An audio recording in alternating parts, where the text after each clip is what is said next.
Okay, today let's see how can we get the derivative of the logarithm. So we start with this. We know that x is the same as e exponent logarithm of x. So we use this as a tool to get the derivative to both sides.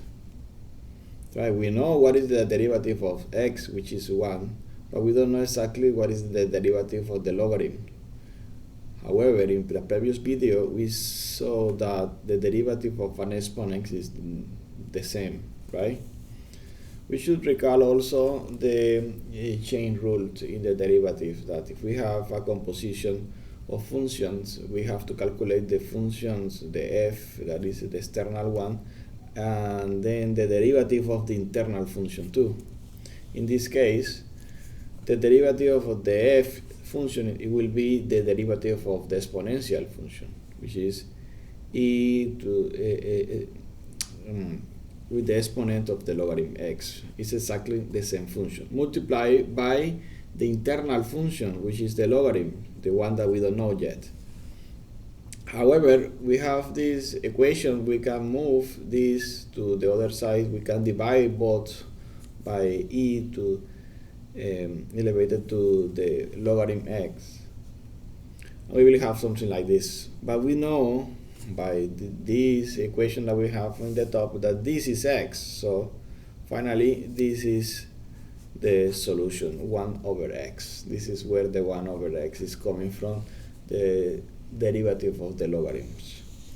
As an example, we can see this. If we have the logarithm of an exponential, we can again use the logarithm properties and get the exponent outside, like we have it here,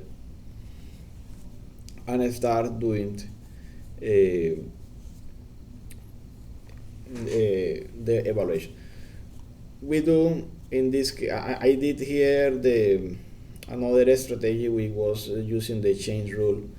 We get we already know what is the logarithms derivatives, which is 1 over all the term, which is a to the x, right? Multiplied by the internal derivative of a to the x, which is the internal function. And we have recalled this part that the derivative, I mentioned this derivative in another video, which is basically exactly the same that we have here by the logarithm of the base. In this case, we substitute, and we can simplify this a to the x, and we basically have logarithm of a.